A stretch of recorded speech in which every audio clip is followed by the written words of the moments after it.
over a corruption scandal linked to government spending on flood control infrastructure. Organizers said they estimated the crowd to be more than 20,000. This is the last display of public anger over the trillion-peso scandal, in which powerful politicians, including Marcos' allies, are accused of pocketing billions of pesos in bribes for contracts on flood control infrastructure that ended up being defective or were never built at all. Extensive damage from two recent powerful typhoons, which killed more than 250 people, has spurred public outrage. Two cabinet ministers have resigned over the scandal, while a former lawmaker accused in the case has alleged that Marcos directed him to add $1.7 billion to the budget for dubious public work, while he headed an appropriations committee. The president has denied the claims. Brian, what more can you tell us? Well, clearly, as of now, thousands of Filipinos took to the streets, rallying against the government's handling of a widening corruption scandal and demanding swift prosecution of senior officials and lawmakers allegedly involved.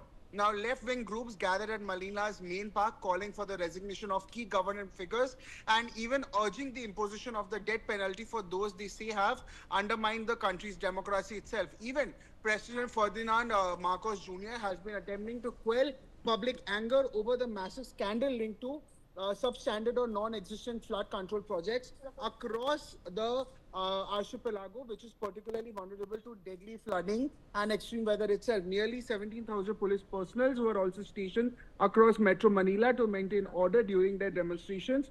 Even the Philippines, a democracy where two presidents have been also ousted in the past 4 decades over corruption allegations, remain on the edge as of now. Yes. Brian, stay on with me. I want to share some more breaking news with my viewers and then I'll come back to you.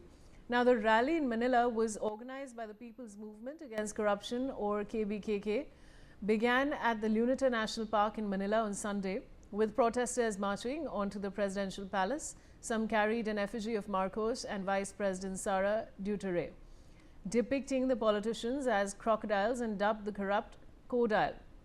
The police force said it deployed more than 12,000 officers to Manila for the protests and barricaded all roads leading to the Malacanang Presidential Palace, which was barbed with wire and container vans, stopping the KBKK protesters about a block away from its gates.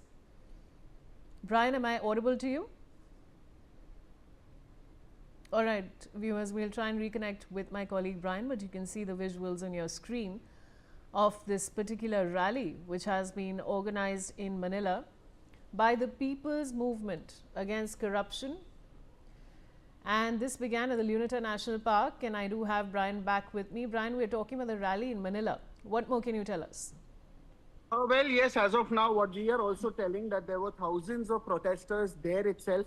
Manila police estimated that around 3,000 demonstrators converged at a major public park, even chanting for the imprisonment of corrupt officials. There were senior church leaders also in the predominantly Catholic country, also led a separate mass at a historic site where a popular uprising erupted also nearly four decades ago. Not only that, there were protests that were fueled by allegations that government officials and private contractors conspired to siphon off buildings of pesos from blood mitigation projects, which is a scandal that has dented economic growth and even dampened investor confidence in the Southeast Asian nation itself. So clearly, there have been many such protests that was happening. The church has joined the very movement. The Roman Catholic clergy has also played a very prominent role, with churches nationwide helping mobilize anti-corruption demonstrations. Police estimate around 5,000 participants, many dressed in white, had gathered by midday itself. Yes.